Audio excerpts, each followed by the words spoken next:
Yes, my friends, we are back in the Banished lands. But is that a good thing? Let's talk about it. It's time to put on a little truth and courage and talk some more John Gwynne. You cannot be truly brave unless you feel truly afraid. That's what courage is. Doing it anyway, even though you're scared or terrified. And you did. You chose to fight. To step into that furnace of blood and madness and pain and fight, despite your fear. Sometimes, the only answer is blood and steel. Sometimes age doesn't mellow and soften. Sometimes it twists and toughens, squeezing all the kindness out of a soul. When it comes down to it, it's blood, steel and muck, stench and guts and screaming loud enough to burst your head, fear and rage and everything else in between. And you keep swinging your blade at that foe in front of you until your arms are numb and there are no more left. Or you die.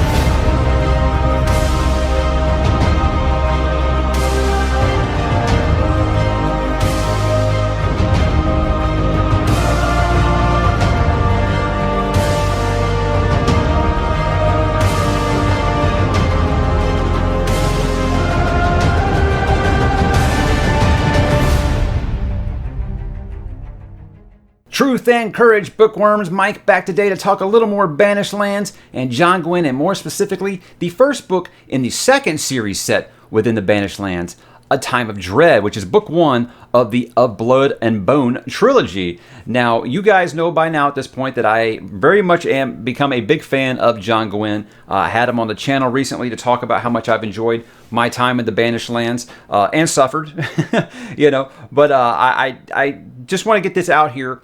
If you haven't read Faithful and the Fallen, you're going to be okay in this review. I'm not going to spoil the events of what happened in the Faithful and the Fallen.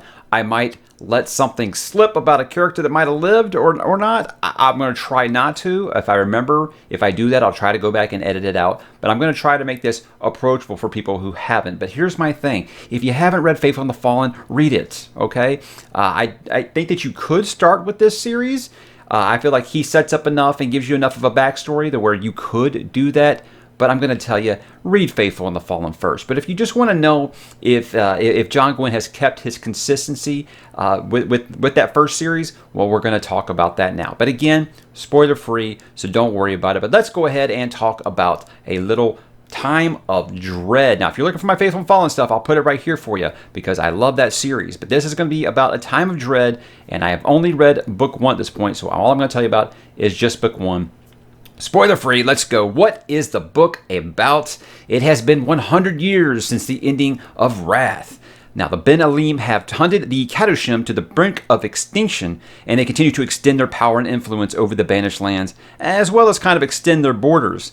Now, the land is at peace, but there is a cost, as their rule is a firm one, and it is brutally enforced. So through a new group of heroes, it is discovered that the Cadushim aren't quite as defeated as once believed, and the threat of Azeroth still hangs over their heads as demons and acolytes are gathering, waiting for their moment to rise. Is that vague enough for you? If you don't know what some of those words mean, again, read Faithful and the Fallen and you'll know what they mean. But let's go ahead and talk about the usual here. What makes this book good or bad? Now, for me, I wasn't sure what to expect. I kind of went into it. I kind of talked about this previously, I think, on a weekly update with kind of like my arms crossed. I was like, I don't know about this. I love that crew from Faithful and the Fallen. How am I going to feel about a new group getting together? And I'm here to tell you, it's very good. The new characters are great.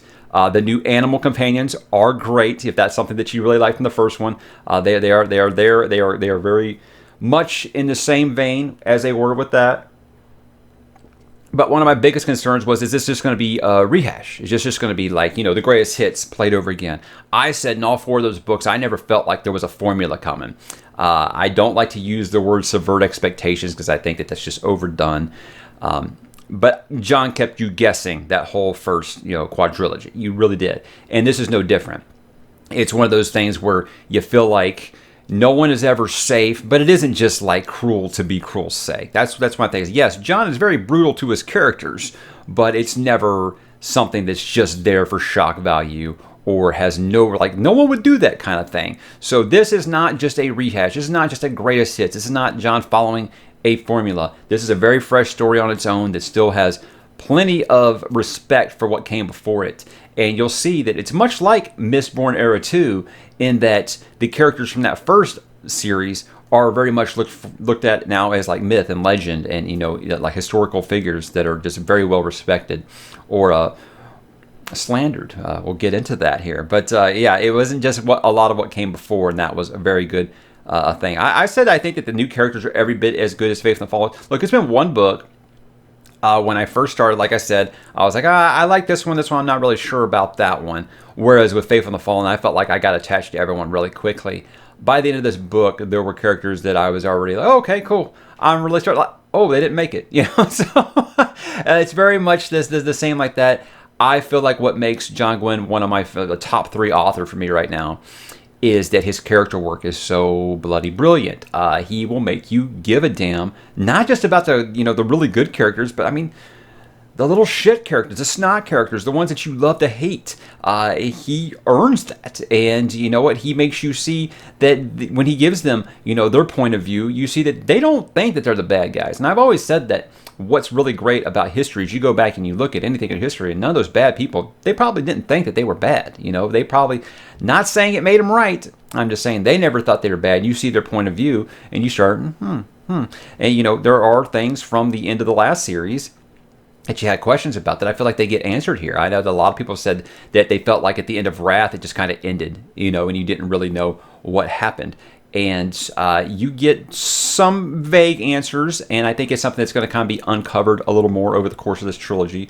But again, you get some answers that I think that will satisfy you just a little bit. And again, the new characters, if you don't like them at first, hang in there because they will grow on you by the end. That's what John Gwynne does great. He will make you care about his characters and care when bad things happen to him or to them, and bad things will happen to them.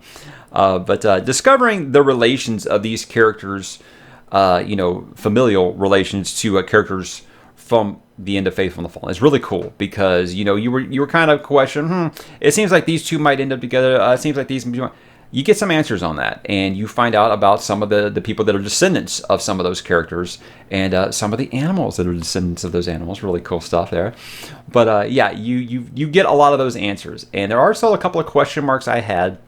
But I don't think it's anything that he's not going to answer, with A Time of Blood and A Time of Courage here. So again, this is just, part 1 of a 3-part story here. But I felt like he gave enough there that you're comfortable. You feel like I'm in this land that I'm familiar with. Yes, a time has went by. The map's changed a little bit. I found myself studying the map in this quite a few times, just because of how territories and regions have changed over the course of the last 100 years. And it's very well done.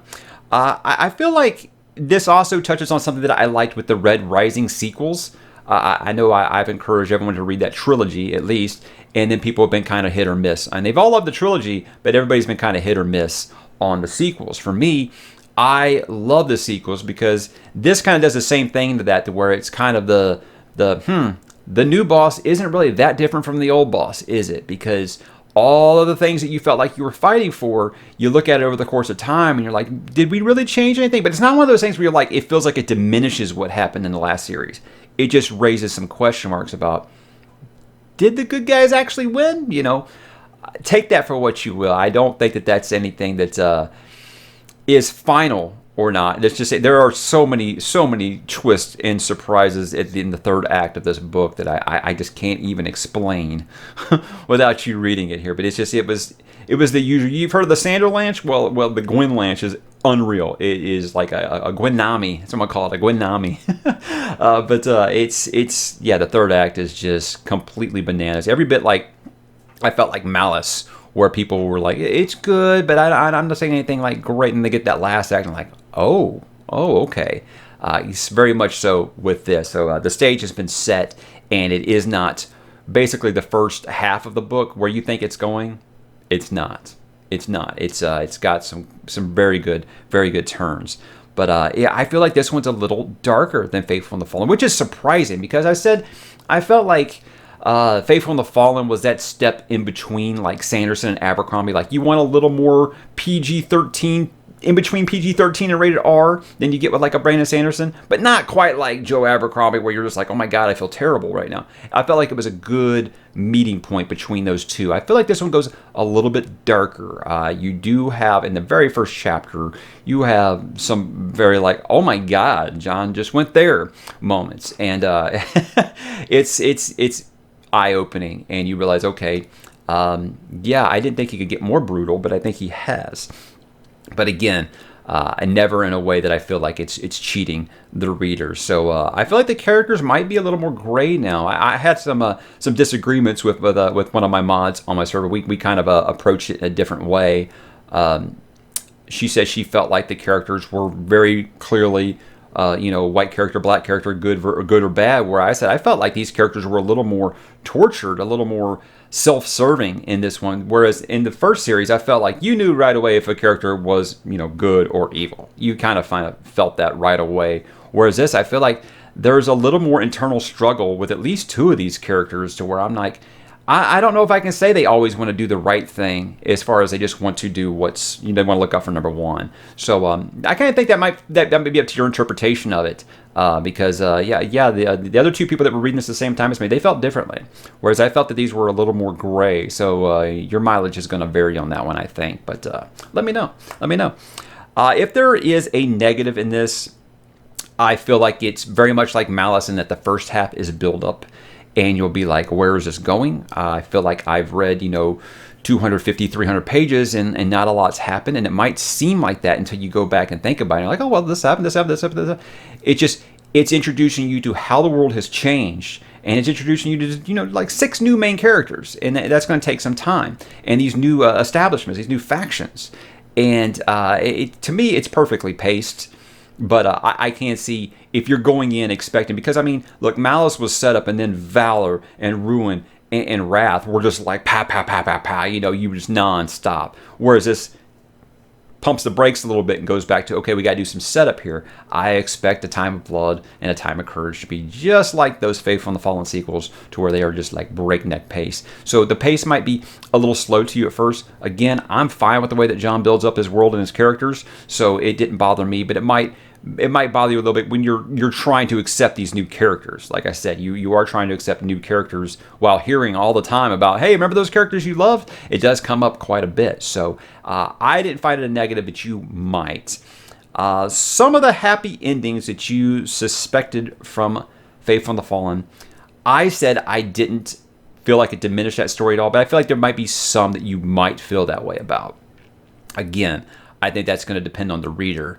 I'm still in I've only read part 1 of 3. Let me see where this is going. So I don't quite feel like that, but I think that, someone who really loved Faithful and the Fallen, they come into this, they might feel like sequelitis, where they're like, well, that just kind of diminishes what this character did and what this character did and that character did. We'll see. We'll talk about it when we get into spoiler talk. That brings me to why you should read it, of course. I think that John Gwynne is a master of modern fantasy. He's every bit up there with Abercrombie and Sanderson for me. The guy hasn't wrote a bad... I've read 5 books, and I've given every single one of them 4 stars. I've enjoyed every single one of them. There hasn't been anything in any of these books I felt like should have been cut. I've never felt like there's been a character that should be taken out. I never felt like there's a story arc that should be missing. His books are lean as hell. I don't feel like there's any fat on them. And I'm hoping that continues. So I would say that's why you should read it. And you should read John Gwynne, period, because the man is amazing. Read his stories. They're fantastic. Also, if you read and loved Faithful and the Fallen, you're going to feel right back at home here. Maybe not always safe, and you might always be looking over your shoulder for someone to stab you in the back, because that's just how brutal the Banished Lands can be. It's like I said, it's not quite up there with like First Law, but I feel like this series is leaning more towards First Law than it is like the Cosmere. So take that for what it is worth. You're looking for Faithful and the Fallen, but just a little bit darker. Like, I didn't think that Faithful and the Fallen was exactly bright, But I do think this one's a little more... I said the last one was kind of dark and gritty. This one is just dark. So there is some sinister stuff going on. So if you're looking for Faithful and the Fallen, but just a little bit darker, I think you're going to like this quite a bit. And like I said, I'd recommend that you read Faithful and the Fallen first if you just are like, I like these covers better or something, and you're like, oh, this is the one that, let's say this is the one that you end up with, this is the one that your library has, or you find for free on Audible or Kindle or something, and this is the one you want to start with. You can start with it. It gives you little bites about what the previous history was, almost to a point where like you're getting like a brief synopsis of historical figures. It's never exhausting. I think that you'll be able to keep up. But I really would recommend that you read Faithful and the Fallen first, obviously. Not just because it's awesome, but because it provides all the backstory that you're going to need to really get invested in this world and these characters. I feel like that John Gwynne just becomes a better writer with each book. I've said before that I felt like the story was every bit as good as A Song of Ice and Fire when I read Faithful and the Fallen, but I said that he's not as good of a writer as George R. R. Martin. I think that he's getting better every single book, and with this one, I think if you compare Malice with A Time of Dread, it'll be very much like comparing Red Rising with Golden Sun, where you're like, this guy is just improved leaps and bounds, and I never thought it was bad, don't get me wrong. He's getting better, and I mean, you could look at early Stephen King books and later ones and say, wow, he became a better writer. So even my favorite writers, I don't think that that's a criticism as much as it is just, a testament to their greatness, that they're always looking to improve their craft. And John definitely does that here. But again, the action is second to none in these books. The man writes action absolutely brilliantly, just as good as Abercrombie, just as good as Pierce Brown. His action is top notch. And you're going to get some action in that third act here. And the body count is high. So again, what do I tell everybody about Faithful and the Fallen, the Banished Lands in general? Don't get connected to anybody, but the thing is, you can't help but get connected to these characters. So much death, right? So again, never in a way that it feels exhausting or like just cruel to the reader. In a way that it will pull on your heartstrings, I think. There was one scene towards the end of this book that was just devastating to me, and it was amazing that he was able to do that with a new character in a new book, so take that for what it is. But I think if I use the subvert expectations thing, which I hate that that's become like a word now, when I have to say in a good way, subverting expectations used to be a good thing. Now you have to actually say it's in a good way. It doesn't feel like it's repeating the same hits as the first series, like I said. So I think I did expect that. I did expect, okay, this is like, Star Trek The Next Generation, where we're going to do all the greatest hits again. I love Star Trek, don't get me wrong. We're going to do all the greatest hits again, with a fresh coat of paint. It definitely doesn't feel like that. He's definitely doing something very different. He's leveling up the villains, I think, in this one as compared with the last one. And it's really all I can say, really, without getting too spoilery. But just don't expect, again, the same exact beats and strokes as the first series, and I think you're going to enjoy this. Lastly, the series is done. The Banished Lands is finished. He's starting a new series next year. This is finished. You can read all 7, or if you just want to read this trilogy, all 3. It is done. That is a big reason why you should read it. In a time where it feels like you have to beg fantasy authors to write, John is pumping out one of these bad boys once a year. So, yeah, it's finished, and I think that right there is every bit as much of a why you should read something as anything. Some little final thoughts here. I'm pretty sure at this point that Gwynne is going to become automatic. He's just automatic for me. I think I'm going to love everything that the guy writes. He obviously hits exactly what I'm looking for in modern fantasy in a way that few other authors can. It's not depressing, but it's also visceral.